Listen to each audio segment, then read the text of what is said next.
I have earned the right to do what I want to do when I want to do it. I've earned the right to think for myself and to vote for myself. And that's why I am a registered independent. Because I don't want any party and I don't want any kind of partisan influence telling me what decisions I get to make for myself. So I wanted to just say to you, nobody paid for me to come here.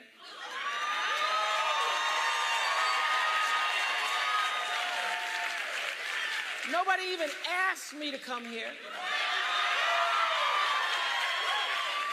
I paid for myself and I approved this message.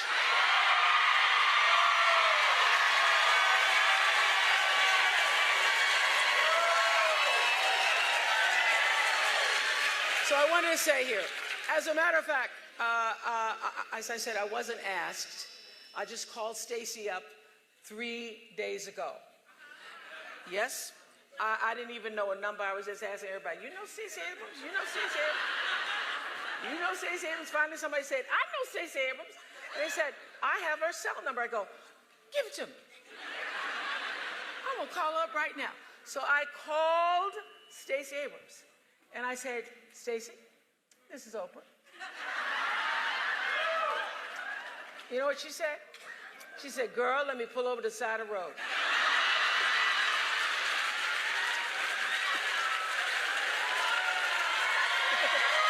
I said, that's good.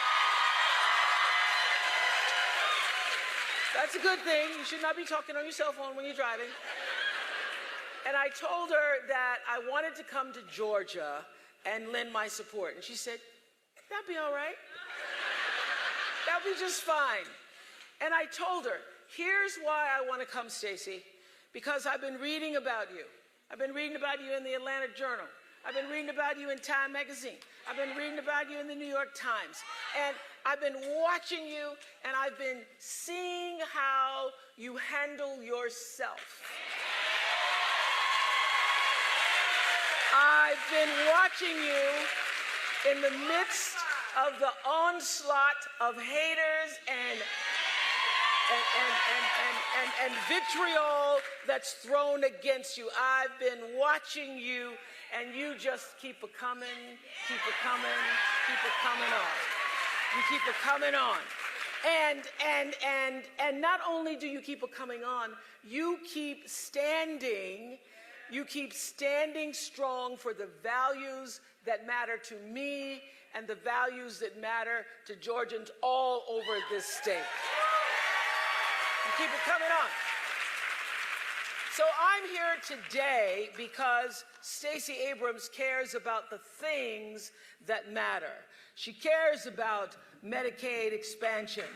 She cares about keeping families together.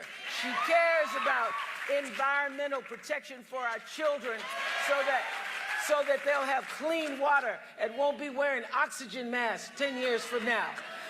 She cares about common sense gun control. She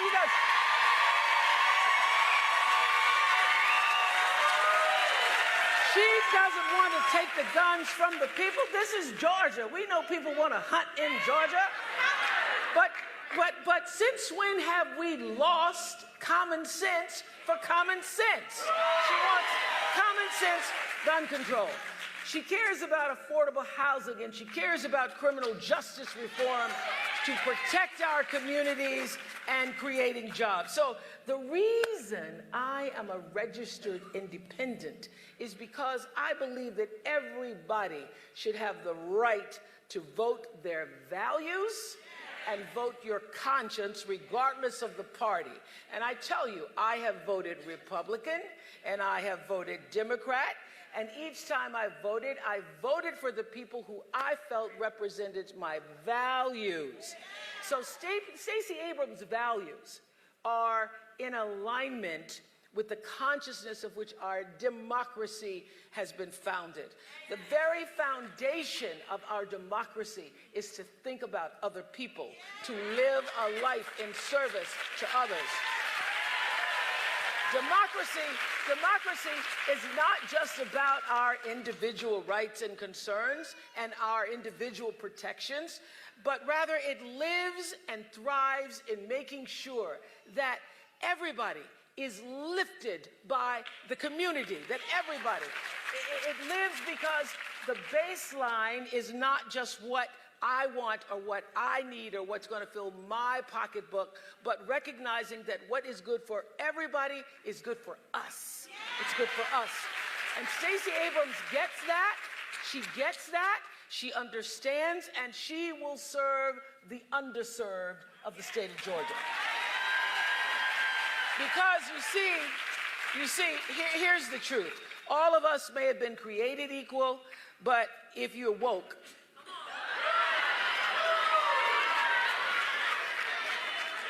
if you woke just a little bit, you got sense enough to know that everybody is not treated equally. The reality is this. The reality is we see injustices, big and small, all around us every single day of our lives. And I know it's easy for a lot of people to feel that you have no power against those injustices. But this is what I'm here to tell you. This land was made for you and me. This land was made for you and me. That's not just a song, that's the truth. And I will tell you that we are not powerless. Every single one of us has the same power at the polls. And every single one of us has something that, if done in numbers too big to tamper with,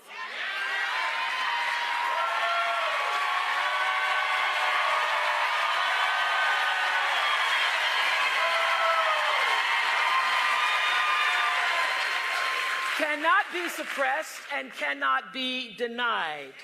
As our civil rights predecessors used to say, we shall not be moved. So every single one of us has the same power at the polls. We have the ability to go into a tiny booth, or in my neighborhood, it's not even a booth, just a little stand. And every one of us, regardless of the color of our skin, it doesn't matter when you're there at the polls. We're the God we pray to. It doesn't matter who we choose to love, whether or not we graduated high school or went to college, or how much money you have in the bank, or whether or not you have a pre-existing condition, or whether you're elderly, or whether you're not, whether you're developmentally disabled. Doesn't matter at the polls. We are all equal in power. So on November 6th, you all here, you already got it. You got it. So now your job is to go out and let everybody else know how to get it. That you make your voice heard on November 6th. We have this incredible opportunity to make history. We have our inalienable right to vote, because the one place where we're all equal, where is it? It's at the polls. And I'm here today because I know you know that, but I just came to remind you of the power. I'm here because I want you to remind others of the power. And I want to make it very clear to all the press, everybody, I'm not here because I'm making some grandstand, because I'm thinking about running myself. I don't want to run, okay? I'm not trying to test any waters.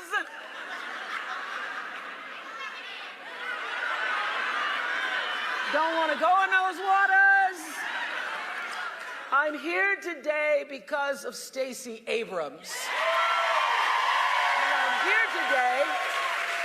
And I'm here today because of the men and because of the women who were lynched, who were humiliated, who were discriminated against, who were suppressed, who were repressed and oppressed for the right for the equality at the polls. And I want you to know that their blood as seeped into my DNA, and I refuse to let their sacrifices be in vain. I refuse. And I'm here today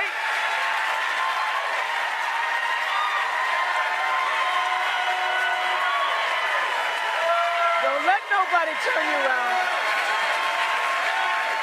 You can't let their sacrifices be in vain. I'm here today because, like a lot of young people, I didn't take voting seriously until around my mid-20s. And around my mid-20s, I had the privilege of hearing Reverend Otis Moss Jr., who's a preacher. Y'all know him? Preacher in Cleveland, Ohio. And I heard him tell the story of his father, of Otis Moss Sr., who right here in Georgia's Troup County got up in the morning and put on his only suit and his best tie. And he walked 6 miles to the voting poll location he was told to go to in LaGrange. And when he got there, after walking 6 miles in his good suit and tie, they said, "Boy, you at the wrong place. You're at the wrong place. You need to go over to Mountville." So he walked another 6 miles to Mountville. And when he got there, they said, "Boy, you at the wrong place. You need to go to the Rosemont School." And I picture him walking from dawn to dusk in his suit, his feet tired, getting to the Rosemont School, and they say, "Boy, you too late. The polls are closed." And he never had a chance to vote. By the time the next election came around, he had died. So when I go to the polls and I cast my ballot, I cast it for a man I never knew. I cast it for Otis Moss Sr., who walked 18 miles one day just for the chance to vote. And when I go into the polls, I cast the vote for my grandmother, Hattie Mae Lee, who died in 1963 before the Voting Rights Act of 1965 and never had a chance to vote. I vote for her. And when I stand in the polls, I do what Maya Angelou says, I come as one, but I stand as 10,000.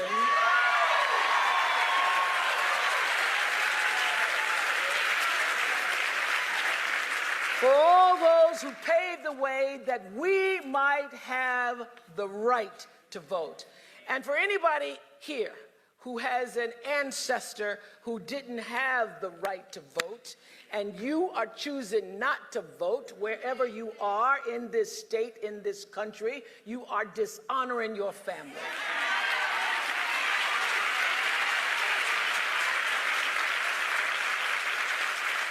You are disrespecting and disregarding their legacy, their suffering and their dreams when you don't vote.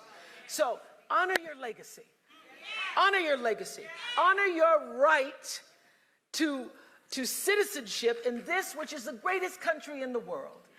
The greatest country in the world. And the right to vote is like the crown we all get to wear. Maya used to say, "Baby, your crown has been paid for, so put it on your head and wear it."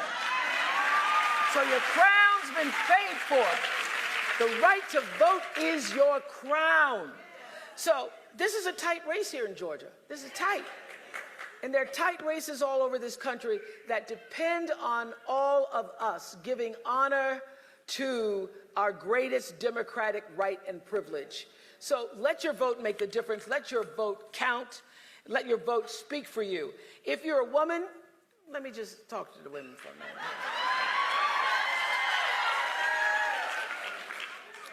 If you're a woman, you need to recognize it hasn't even been 100 years since we even had the right to vote, since we were considered a piece of property. You couldn't even own a piece of property. I love land so much, and I think, boy, if I was born at the turn of the century, 20th century, I wouldn't even have the right to own the land without your father or your husband saying it was so. You didn't have the right to even take care of yourself.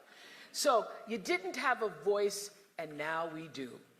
We as women people need to stand united and vote our values. Vote your values. Vote your conscience. All this noise, all the noise, you just can't get away from it. You turn on the TV, on the web, it's so much noise and crazy talk. All the vitriol in the ads, you know what? They are designed to confuse and confound you with fear. That's what they're done. They're designed to confound you with fear. They are not designed for people with discernment. Women people, we have discernment. And when you know the right thing and you can feel it, you can feel what is the right thing to do, you can't be influenced by propaganda and fear. So now is the time for discernment. And only when we unite as sisters, and I don't just mean sisters, I mean sisters, black sisters, brown sisters, white sisters, Asian sisters, LGBTQ sisters.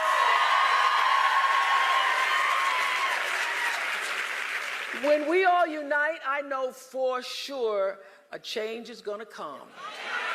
So I'm here today to support a change maker.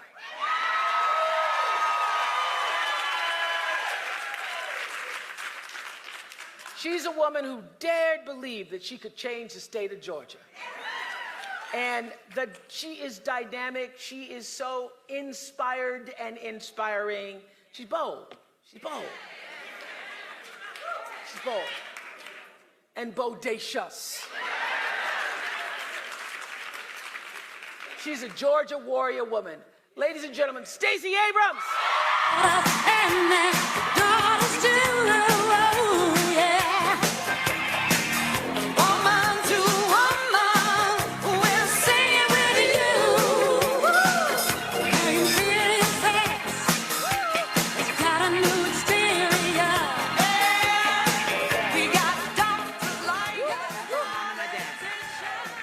Hi, Mom and Dad. Stacey, Stacey, Stacey, Stacey, Stacey, Stacey, Stacey. Oh, fun. Great, great, great. Thank you, guys. Thank you, guys. So much. Ah, beautiful. You get a vote, and you get a vote, and you get a vote. All right, spread the word. Great to be here with you. Great to be here with you. Everybody gets a vote. I'm with you. All right, we're going to talk for a few minutes and then take a couple questions from you all. Could you have ever imagined that two girls from Mississippi with the kind of upbringing that we've had would be sitting on this stage? Yeah. Not at all. I'm still not quite certain I believe I'm sitting here. I'm having a little bit of an out-of-body experience, but it's fun. It's awesome. I love it. I love it. I love the fact that you had to pull over to the side of the road. Yes. I do love that. So, you know, I am intrigued by your story, as have so many other people been intrigued by your story, but more than intrigued by this idea that you would actually dare to take this on. I have found in my own experience that when something major is happening, there's something inside you that feels like it's a calling. It's more than just, oh, I just want to have a career, or I just want to do that. And I want to know how that manifested inside you, that you knew that for such a time as this, you were called to this moment. I was raised by Robert and Carolyn Abrams. They are originally from Hattiesburg, Mississippi. Yes. And they're right here today, right here. They're sitting right here. Today. Stand up, stand up.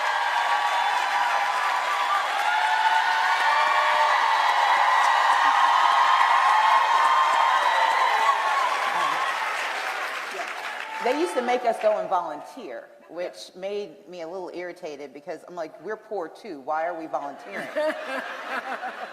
And my mother's way of saying it was having, you know, no matter how little we had, there were more people with less. Your job is to serve that person. Yeah. My dad was more succinct. He was like, having nothing is not an excuse for doing nothing. Wow.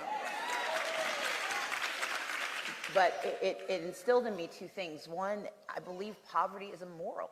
I think it robs us of our humanity. I think it robs us of opportunity. And I think it's solvable.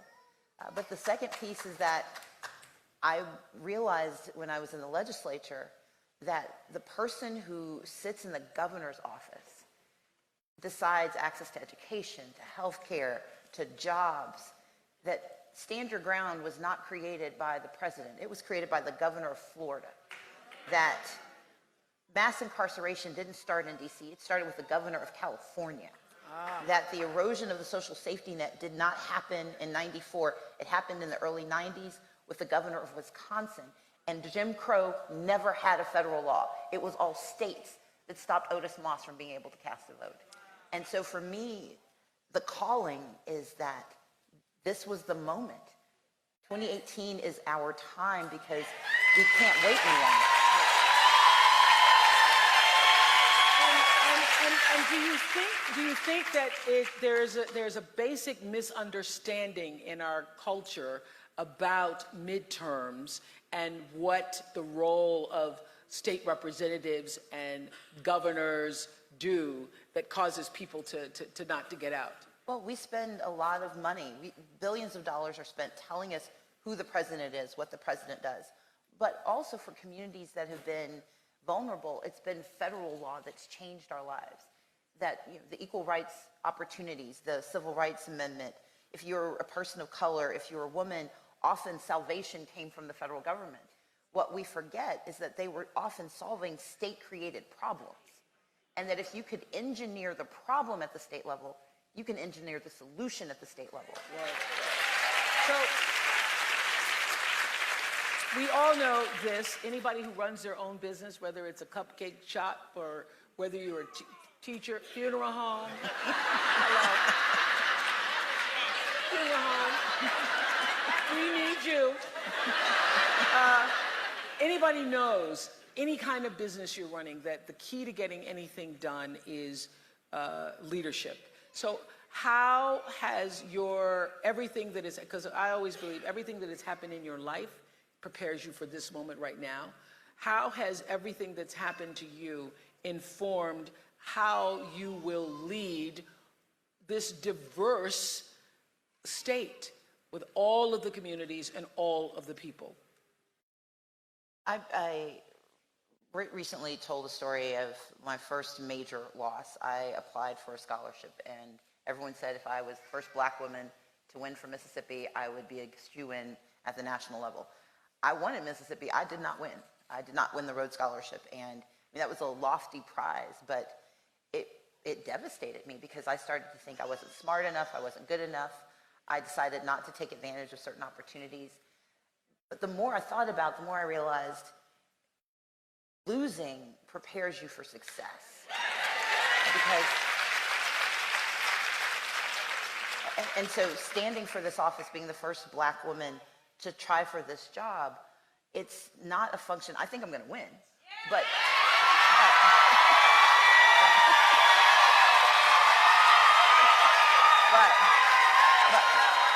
my point is, leadership is about being willing to take the risk, not knowing if you'll get the reward. Being able to work across the aisle, work with Republicans in the House. I appreciated what you said about being an independent. My job was leading Democrats, but sometimes it meant leading them to work with Republicans they didn't like.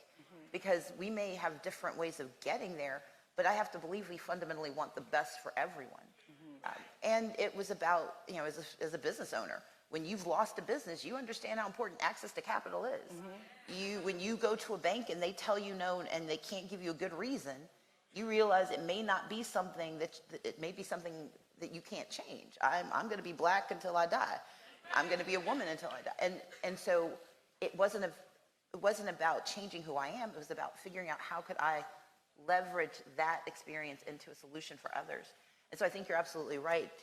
Leadership comes from taking those mistakes and those failures, but also those barriers that you overcome and turning them into solutions for other people. Do you think that even in these divisive times, I mean, I was sharing with the audience that I was in my hotel room for just 10 minutes and TV was on, and the vitriol coming from the ads, the attacks, the fear-based trying to motivate people out of fear is so bad right now.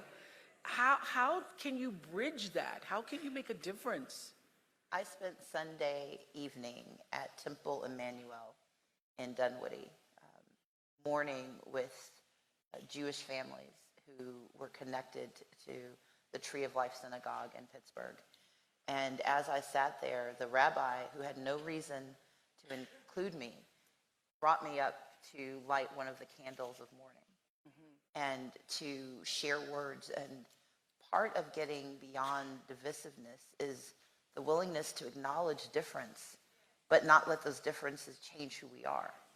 I am not a different person. I've been running the same campaign. Those who've been paying attention, I've been the same person since June 2017. But I've been the same person because you can't ask people to trust who you are or to follow you into hard times if they don't know who they're following. And part of getting past divisiveness is being authentically yourself. And people may not like that. And I'm fairly certain half of Georgia is not going to pick me. I just need 50% plus one of them to do so.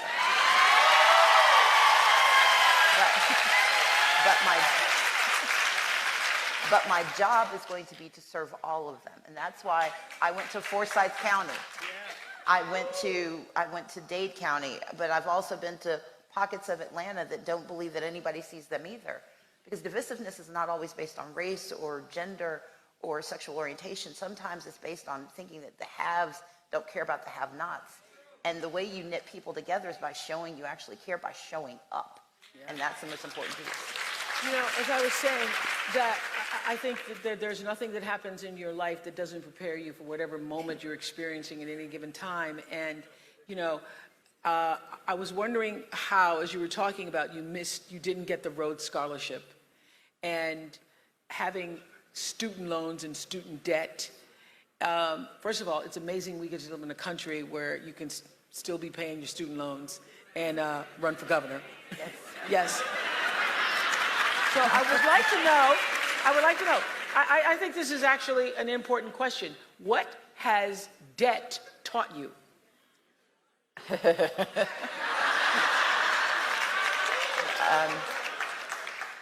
Number one, that you don't have to walk away from your responsibilities.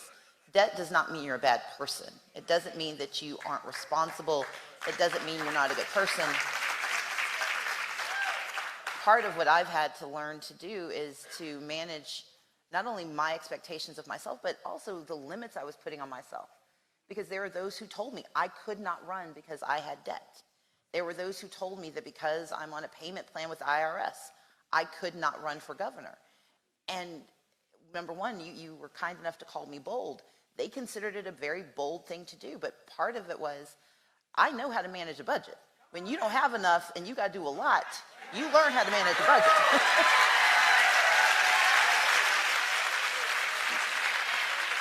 Number two, I know how to meet my obligations. I don't have to, no one's had to sue me to get their money back. They will all, but part of that is, that part of what debt teaches you is that other people have needs too. And part of your responsibility is that you can't put your needs in front of anyone else's. You might have to line them up side by side and one moves a little faster, but that you don't get to sublimate someone else's desires to meet your own. And so, I mean, I've been privileged, and I consider it a privilege. I get to help my parents. I get to help my niece. I get to help my grandmother. When my siblings have called on me or when I've had to call on them, we've been able to stand together. And all of us have gone into some debt to do it. But because we've gone in together, we are lifted up together. And I think that's what debt teaches you. I know that you speak a lot about your relationship to faith, and I was wondering, has your faith been tested during this campaign? Have you said, Jesus, where are you? Where are you? Yeah. So my parents are pastors, and they've had to pray for me. Sometimes I have to remind myself that you don't say certain things when you believe in God. but yeah, I mean, look, when you know who you are and you know whose you are, it is hard to have someone tell a lie about you. It is difficult to meet meanness with kindness. It is hard to remind yourself that you have to think about the whole Bible and not just the verses that make you happy in that moment. And so, you know, I lean on the teachings. He is. But I also, my parents taught me that faith is more than words. It is deed. It is how you behave, and not how you behave when it's easy. It's how you behave when it's hard, when no one's watching, when you can do something to your opponent that would move you ahead, but you know it would scar your spirit. That's the moment where faith is truly tested, and I've done my level best to never fail that test. All right. We have a couple of questions from the audience. I don't know who's in charge of that, but hello? You are, okay. Hi, my name is Melissa, and this question is for Stacey. I wanted to know what your plans are for making sure that our schools finally have resources that they need so that our kids can get a quality education. Our schools are so underfunded, and I'm very concerned about it. Thank you. Melissa?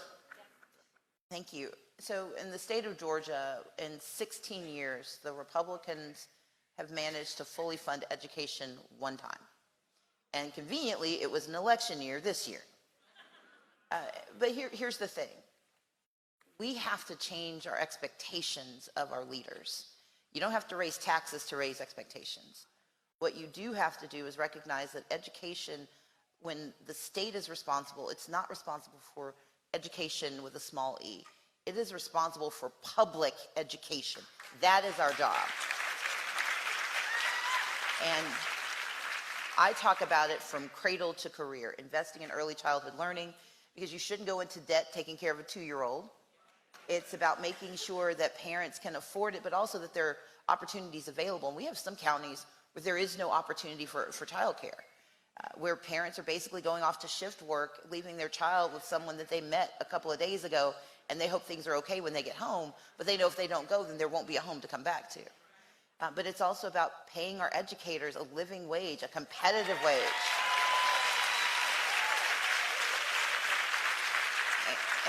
And I use educators because I mean our teachers, but I also mean our paraprofessionals, our school bus drivers, our cafeteria workers.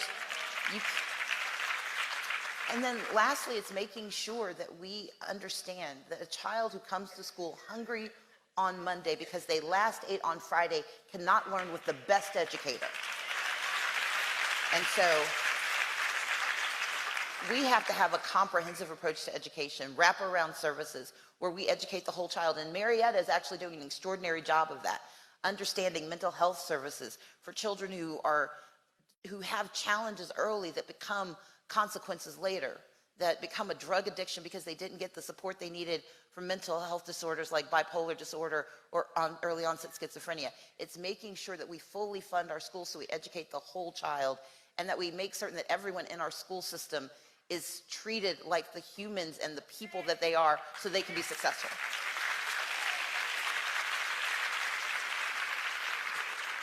Okay, who's in charge? Anybody? Okay, you got one? Hello. Hi. This question is for my sister Stacey. Okay.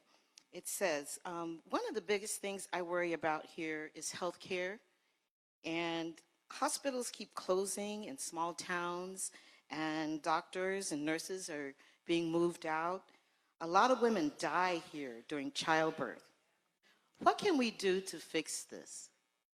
I'm Sister Robin. Thank you. So let's understand, Georgia has the highest maternal mortality rate in the nation. More women die within a year of giving childbirth in Georgia than any other state. Why? Because we don't have access to doctors. We have 79 counties that do not have an OBGYN. We have 64 counties without a pediatrician. We have women who give birth, and the first time they see a doctor is at the hospital. And that's assuming they can get there because there are 9 counties without a single hospital at all. There are 9 counties without doctors, not hospitals, without doctors. And so Georgia has 159 counties. We have a state-based healthcare finance system. which means that until we bring in enough money to provide coverage to everyone, they will not be served. And so if you live in a rural county, if we've lost access to a hospital, that means you could die from a stroke because it takes you more than an hour to get to a doctor. The Republican solution has been nothing. It has been absolutely nothing. Because the problem is you cannot solve a $1.7 billion problem with a $60 million solution. But if we expand Medicaid in the state of Georgia,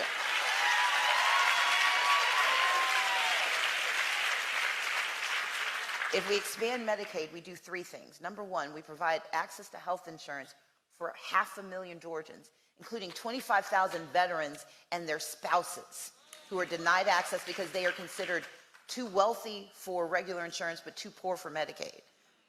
It's about making sure that people, not only in rural communities, but we have working families, people who are working full-time jobs, but they work 39 hours here and 38 hours there, and they don't qualify for benefits, but they're considered too wealthy in Georgia to be covered by health care. We can create 56,000 jobs in Georgia, and we can do mental health care and substance abuse treatment in the state of Georgia.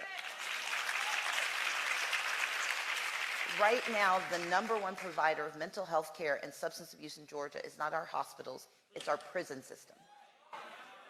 In Georgia, you are more likely to be treated in prison, which means we are incarcerating you for being sick. And once you're incarcerated, you can't get a job, you can't get housing, and when you get out of jail, you're not entitled to health care in Georgia until we expand Medicaid. And so for us to pay doctors, to reimburse nurses, to create clinics, to save rural hospitals, to make certain that families are actually productive and healthy instead of getting metformin to take care of high blood sugar instead of being on dialysis for 20 years, we have to expand Medicaid in the state of Georgia immediately.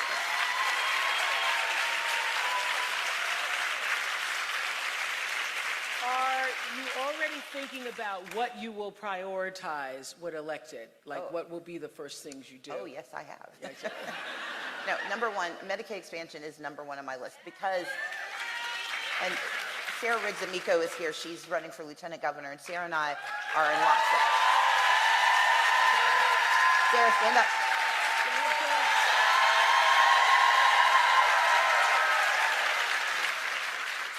Sarah is from Cobb County, but Sarah is a business owner who has a company that has grown from 100 employees to 3,500 employees.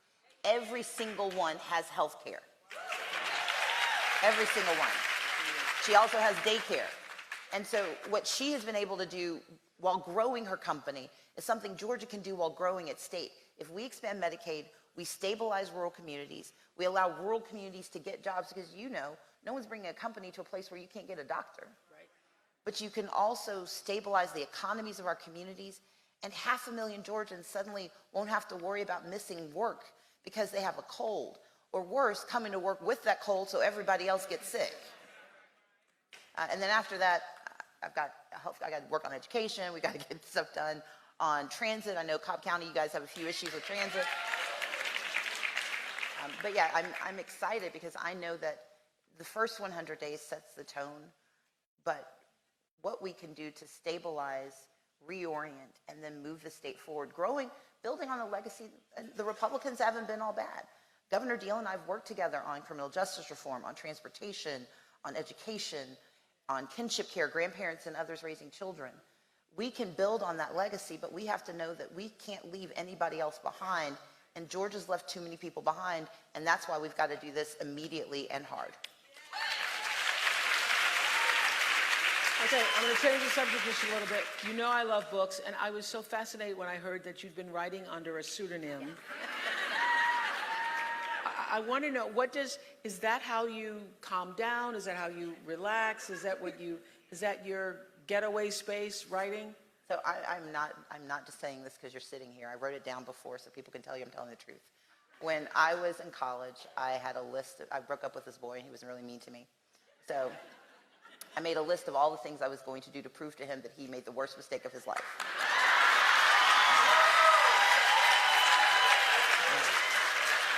I have one of those moments too, I know. I did mine on Lotus 1, 2, 3. It was a spreadsheet. I had dates. I had accomplishments. I had a timetable. One was to be kind of like you a little bit one day, but one was that I was going to be a best-selling novelist. And so in law school, instead of going to all of my classes, I wrote my first romance novel. I was called Rules of Engagement, and then they bought it, and then I started writing more and more. I moved into leadership, sort of memoir books, nonfiction recently, and in between I wrote a book called, I wrote an essay on the operational dissonance of the unrelated business income tax exemption. I think my father's the only person outside of my law school who read it. But yes, I love writing. Writing makes me happy. My mom was a librarian before she became a pastor. So before my mom and dad became pastors, my mom was a librarian, and we would sleep in the stacks. So we literally grew up around books. I love reading, I love writing, I love storytelling, and it's cathartic. Plus, I get to kill a lot of people. I write romantic suspense, so I kill a lot of people first. And those who survive get to fall in love. So that's wonderful. What are you doing to sustain yourself? Because this is grueling. What do you do? Do you have a favorite TV show? I watch an inordinate amount of television. You do? I do. People don't believe it's possible. I watch a lot of TV. So right now I'm watching The Good Place. I'm watching Blackish. I watch Guys Grocery Games on Food Channel. There is this show called Greenleaf. I love that.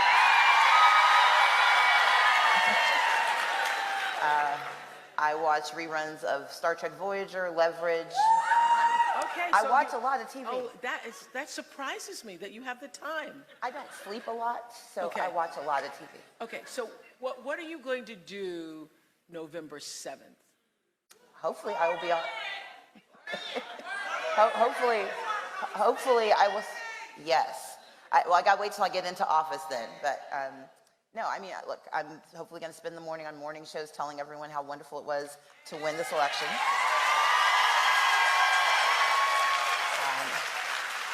And then I'm going to finish a book. My sisters and brothers and I, we have a book club that we do together. So I've got to read the book because I think the next meeting is in November. So I got to get that done. And then I'm going to watch some TV and I'm going to take a nap. Gonna take a nap. Do you have a favorite book? Do you have a favorite book? So I have three. So The Intuitionist by Colson Whitehead, which is just beautiful, and he loves language. I really love... I loved his Underground Railroad the most, yeah. I love the book The Wind-Up Bird Chronicle by Haruki Murakami. Don't know that. He's a Japanese writer who writes really sort of fantastical stories. And then my favorite romance novel is Honest Illusions by Nora Roberts. So, Wow. Yeah. Wow. What's the And last meal you cooked? Last meal I cooked, I made myself risotto with peppers and sausage and crusted chicken romano. So chicken breasts with Parmesan and Romano cheese. I like to cook. Well, okay then. Okay then. Can I do something? Yeah. Can I ask you a question? Please. I'm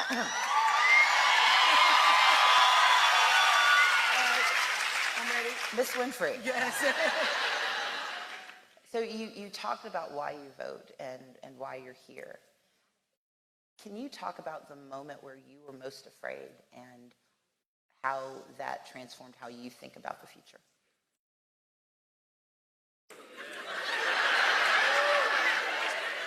Easier to answer about a TV show, but okay.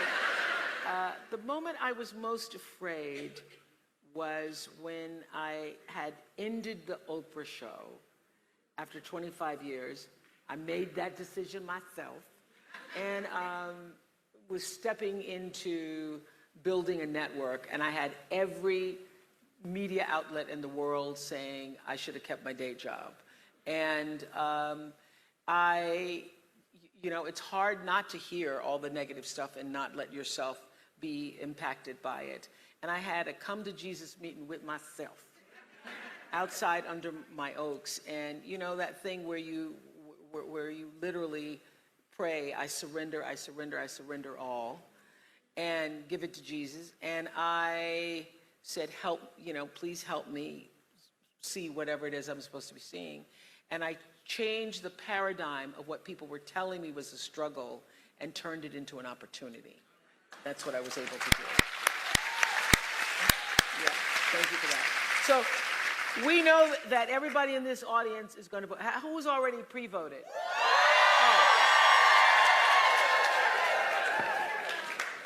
I bow to you.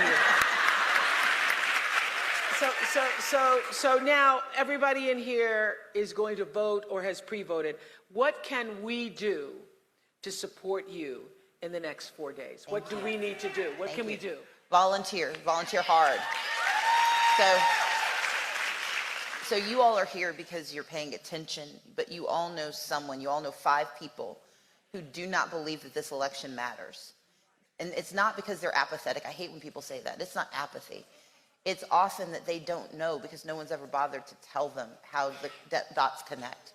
So if you heard something, if you care about education, you need to tell a woman that you know or a man that you know that their special needs child will get a better education under a Governor Abrams who believes in investing in special needs education.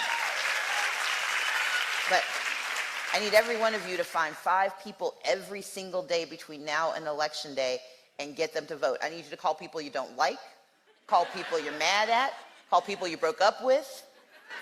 I need you to number one, I need you to volunteer by calling. I need you to knock doors. We have to knock doors. Oprah Winfrey knocked doors today. So You should have seen me. I had my little clipboard, honey. I was knocking on some doors this morning. Yes. And so if you will text the words blue GA to, is it 97779. So 9, 3 7s and a 9.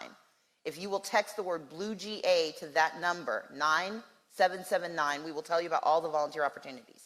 This is going to be a razor close election, and we do not want a runoff. That means I need you all to get 5 people every single day. If you want to do 10 a day, go for that. But we have got to turn out in this election. We will win this.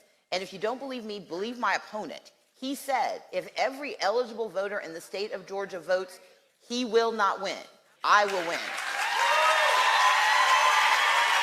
Thank you very much. Stacey Abrams. This is good. Thank you. Yes, ma'am. Thanks, everybody.